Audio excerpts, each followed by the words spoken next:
Todavía no se recupera el gobierno del piñazo que le dio el pueblo, el electorado en las PASO del domingo. Hay, por supuesto, reuniones frenéticas para ver cómo reorganizan el gobierno, de qué modo lo relanzan, qué hacer con el presupuesto que mañana tiene que llegar al Congreso de la Nación y que tiene que contener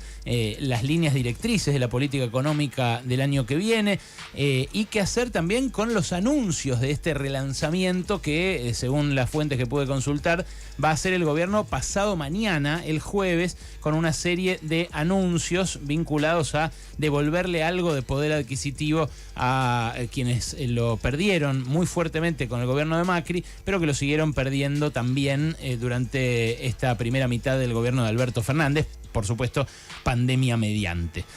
Las evaluaciones son distintas, muy distintas, según qué campamento del Frente de Todos uno consulte. Yo, entre ayer a la tarde y esta mañana, pude hablar con tres ministres, vamos a decir, para no delatar a ninguno ni por su género ni nada, porque están todos muy nerviosos respecto de qué puede pasar en el futuro inmediato. Y la verdad que no podrían ser más disímiles las caracterizaciones. No solamente respecto de qué hacer de acá al 14 de noviembre, sino también respecto de la lectura de qué pasó. Ahí difiere también muy fuertemente la lectura que hace Sergio Massa, la que hace Alberto Fernández y sus colaboradores más cercanos, más estrechos, más incondicionales, y la que hacen cerca de Cristina Fernández de Kirchner. Lo concreto es que, visto en perspectiva, el oficialismo perdió 5 millones de votos respecto de la elección que ungió como presidente a Alberto Fernández. Es un montón de gente que se desencantó y que ahora, en algunos casos, puede haber votado alguna expresión de la oposición, pero muy marginalmente, porque la verdad que la oposición no ganó votos. El macrismo tuvo los mismos votos, lo subrayaba mucho ayer Noé, los mismos votos que tuvo en aquel 2019, pero la mayoría de los que se fueron desencantados del Frente de Todos hicieron el voto bronca que fue la vedette del domingo. Digo voto bronca y me refiero a los que no fueron, que bien prorrateado a nivel país son más de 2 millones de personas. Yo ayer les dije 1.200.000, era un cálculo conservador que involucra a los principales distritos, pero prorrateado a todo el país son más de 2 millones de personas las que deberían haber votado si se mantenía la misma participación electoral que hubo en 2017. No estoy hablando de las 12 millones de personas que figuraban en el padrón y que no votaron, porque bueno, siempre hay gente que figura en el padrón y no vota. Obviamente hay algunos hasta fallecidos, digamos, que todavía no se bajaron del padrón. La lectura que se hace en el Frente de Todos es, muy distinta y es materia de discusión en este momento, en reuniones muy airadas, de mucha tensión, en donde se están definiendo los anuncios que van a hacer el jueves para relanzar al gobierno, para hacer este intento de reconciliación en las urnas, tanto con esos cerca de 2 millones de personas que no votaron, como con los que votaron en blanco, los que votaron anulado, los que volvieron a impugnar, como hacía mucho tiempo no pasaba, y también a los que votaron por opciones extra bipartidistas, digamos. El auge de la ultraderecha que se vivió acá en la ciudad de Buenos Aires y en la provincia de Buenos Aires es leído por algunos jugadores importantes de peso en el Frente de Todos que no tienen, por ejemplo, una representación institucional, como Juan Grabois, que estuvo hablando, hoy habló acá con Ernesto, ayer estuvo hablando, está hablando por todas partes Grabois, y dice básicamente: el gabinete no funciona, no se hablan entre sí, no se comunican, y lo que necesitamos es un shock redistributivo, guita en el bolsillo, en la cuenta de los que lo necesitan, en el bolsillo más que en la cuenta, porque justamente en los sectores más pobres no hay cuentas bancarias y ese es uno de los problemas. Esa es la lectura que prima también en el kirchnerismo, que hay un problema con el bolsillo, con el salario real, con los sueldos, algo que nosotros venimos diciendo desde principios de este año, desde el verano, digamos, cuando se empezó a notar que después del año de pandemia no había una salida hacia arriba del gobierno que había prometido dar vuelta justamente el recorte salarial y de jubilaciones que había hecho Macri, sobre todo durante los últimos 2 años de su gobierno. Bueno, esa lectura, la lectura de que el problema fue la economía, un poco como dice hoy la tapa de Página 12 también, o como enfatizaron mucho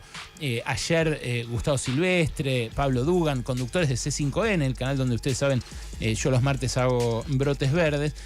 Bueno, esa lectura es la lectura que prima en el kirchnerismo y que le exige la renuncia a Martín Guzmán y diría yo, a todo el equipo económico. Anoche, Alicia Kirchner hizo un gesto que parece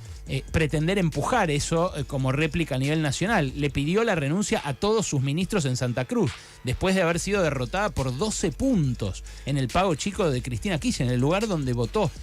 la propia vicepresidenta. Bueno, eso no va a pasar. Eso, según acordaron ayer, no va a ocurrir, no va a haber un recambio de gabinete ahora, esta semana. Lo evalúan, sí, para después de las elecciones de noviembre, pero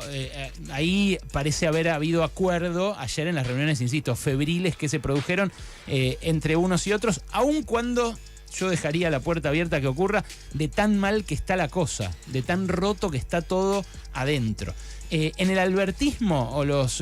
incondicionales de Alberto, leen el resultado del domingo completamente al revés. Lo que dicen es que, en primera instancia, la gente se hartó de la pandemia y castigó al oficialismo, como pasó en otros países del mundo también. En segunda instancia, hubo un problema con la economía, admiten, porque prometió el gobierno poner plata en los bolsillos de la gente y no cumplió. Pero en tercer lugar destacan, y ahí está, me parece también uno de los puntos de ruptura fuertes, que en lo político hubo muchos votantes que votaron al Frente de Todos porque votaron a Alberto Fernández, porque votaron que no sea la vuelta del kirchnerismo. Y esa, recuerden ustedes seguramente, había sido mencionada en 2019 como la gran jugada maestra de Cristina Fernández, cuando ella lo pone a Alberto Fernández como candidato y de esa manera consigue superar el techo que le imponía justamente el fuerte rechazo que genera su imagen. Bueno, esta lectura es opuesta por el vértice a la lectura que hace el kirchnerismo, que dice toda la culpa es de Alberto Fernández, lo que tienen que hacer es cambiar el elenco gubernamental, se los venimos avisando de antes, y por eso también además tienen que cambiar el presupuesto, que es el presupuesto que preparó Guzmán, a quien dicen Alberto Fernández tiene que echar ya mismo. En esa línea de interpretación, lo que dicen es lo que se fue, de los 5 millones de votos que se fueron, lo que se fue es el plus que había conseguido Alberto, y eso es lo que hay que ir a buscar. Y ahí, bueno, de vuelta empieza la encerrona del suma cero, del problema de que se agarren de los pelos y que haya internas a cielo abierto todo el tiempo. Se neutralizan uno con otro. El que propone hacer una mega transferencia de ingresos, un ingreso universal, por ejemplo, como dice Juan Grabois, se choca con que del otro lado le dicen no, ese no es el problema. Lo que deberíamos hacer es una serie de anuncios que mejoren los ingresos de los que están todavía muy abajo, y no hacerlo con la épica kirchnerista, que es lo que le molesta a esos que nos dejaron de votar. Los anuncios grandilocuentes, las grandes cadenas nacionales, los grandes actos, los largos discursos, como el que dio Cristina la semana pasada. Repito, esto lo escucha un kirchnerista y se le erizan los pelos de la bronca. Y bueno, es porque efectivamente están a las piñas. Máximo Kirchner dijo la macroeconomía ordenada no gana elecciones. Lo dijo la semana pasada, antes del porrazo este que se pegó el oficialismo. Y es una obviedad. Nadie anda con una pancarta en una marcha diciendo superávit fiscal. Y no, eso no es popular. Pero lo que dicen del otro lado es, che, bueno, es la base, es la condición necesaria para que la gente más o menos viva tranquila, para que no pase lo de octubre, que cuando el dólar se fue a 195, el paralelo, empezaron a correr listas de precios nuevas, dejaban de vender cosas los comercios porque no sabían a qué plata lo iban a reponer. En fin, las lecturas son muy distintas todavía de lo que pasó el domingo. En ese gran desacuerdo que cunde, me parece, todavía en el oficialismo, está todavía el knockout de estas PASO, un knockout del cual muchas veces los oficialismos se recuperaron. No estoy diciendo que sea imposible que se revierta o que se morigere el dato que arrojaron las urnas el domingo. Lo concreto es que todavía, bajo ese paraguas de silencio y de algunos poquitos que salen a hablar, en el frente de todos siguen a las trompadas.